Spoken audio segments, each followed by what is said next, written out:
Assalamualaikum. Hari ini, kumpulan kami akan membahaskan tajuk 3 pembahagian tafsir. Sebelum kita pelajari dengan lebih lanjut, mari kita fahami definisi tafsir terlebih dahulu. Ilmu usul tafsir adalah ilmu yang berasaskan kepada catatan tafsir dan meletakkan metod yang penting untuk menjaga keselamatan sirah. Objektif usul tafsir adalah pengetahuan makna yang terkandung dalam Al-Quran dan menjelaskan maksud ayat, menyelidiki makna, menjelaskan hukum serta hikmah yang terkandung di dalamnya. Pada peringkat awal usul tafsir, tiada sebarang kajian menyeluruh seorang penulis hanya menyentuh aspek tertentu mengenai ilmu-ilmu Al-Quran. Contohnya adalah asbab an-nuzul, gharib Al-Quran, majaz Al-Quran, ijaz Al-Quran, i'rab Al-Quran dan munasabat Al-Quran.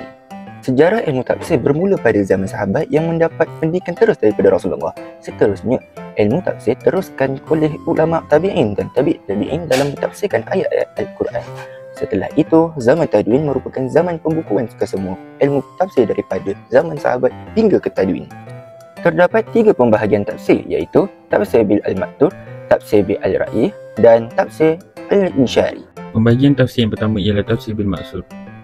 Tafsir bil maksur bermaksud tafsir yang berpegang kepada riwayah yang sahih iaitu mentafsirkan Al-Quran dengan Al-Quran atau dengan Al-Hadis kerana ia berfungsi sebagai penerang kepada Al-Quran atau riwayat sahabat.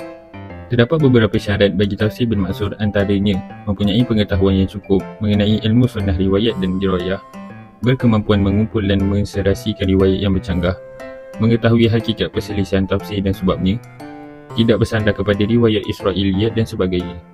Tafsir bil maksur bersumberkan kepada beberapa sumber iaitu tafsir Al-Quran dengan Al-Quran, tafsir Al-Quran dengan hadis Rasulullah SAW, tafsir Al-Quran dengan pendapat serta ijtihad sahabat, dan tafsir Al-Quran dengan pendapat tabi'in.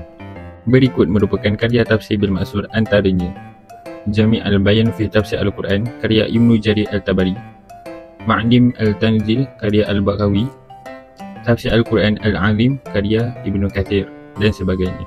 Mari kita ke perbahasan tafsir Biroi pula. Al-Zahabi mentarifkan tafsir Biroi sebagai tafsir yang menurut pendapat ahli tafsir dengan membuat ijtihadnya sendiri dengan kemahiran bahasa Arab. Tafsir Biroi terbahagi kepada 2 bahagian. Pertama, tafsir Biroi Al-Mazmum iaitu pentafsiran yang dilakukan oleh orang yang tidak berkelayakan untuk mentafsir ayat-ayat Al-Quran. Kedua, tafsir Biroi Al-Mamduh iaitu tafsir yang berlandaskan ilmu pengetahuan yang mantap dalam bahasa Arab, kaedah perundangan dan asas agama.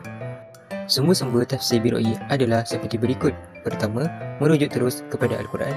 Kedua, nukilan daripada Rasulullah SAW. Ketiga, riwayat yang sahih daripada sahabat dan tabi'in. Keempat, ilmu bahasa. Dan yang kelima, mentafsirkan ayat berdasarkan tuntutan mengenai Al-Quran.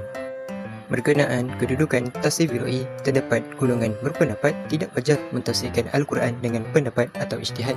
Terdapat juga golongan yang berpendapat harus mentafsir Al-Quran dengan pendapat atau ijtihad. Karya-karya daripada tafsir Biroi antaranya Tafsir Al-Kashaf karya Al-Zamakhsyari dan Tafsir Al-Kabir karya Fakhruddin Ar-Razi. Pembahagian tafsir yang terakhir adalah tafsir Al-Insyari. Tafsir Al-Insyari bermaksud mentakwilkan ayat Al-Quran dengan tidak berpandukan kepada kenyataan zahir ayat disebabkan terdapat tanda tersembunyi yang hanya diketahui oleh ahli tasawuf sahaja. Oleh itu, nama lain bagi tafsir ini adalah tafsir sufi. Terdapat perselisihan pendapat berkenaan kedudukan tafsir Al-Insyari. Terdapat golongan yang mengharuskan tafsir Al-Insyari dengan beberapa syarat penerimaan. Namun, terdapat juga golongan yang tegas menolak tafsir Al-Insyari seperti Imam Al-Nasafi. Beberapa syarat perlu diberi perhatian untuk membolehkan tafsir Al-Insyari diterima. Antaranya, pentafsiran sufi tidak bertentangan dengan kenyataan nuzul Al-Quran atau makna yang zahir, tidak bertentangan dengan syariat atau akal, pentafsiran disokong dengan bukti syarak yang benar, pentakwilan tidak terlalu asing dan mufassir tidak boleh mendakwa tafsir Al-Insyari sahaja yang tepat. Terdapat karya bagi tafsir Al-Insyari, antaranya Takwilat Al-Quran karya Al-Qashani, Tafsir Al-Quran Al-Azim karya Al-Tustari dan Al-Futahat Al-Makkiyah karya Ibnu Arabi. Kajian yang teliti mengenai tafsir Al-Quran adalah amat penting kerana berkaitan dengan kalam Allah. Syarat bagi seorang mufassir mestilah mempunyai akidah yang benar, bersih daripada hawa nafsu dan sebagainya.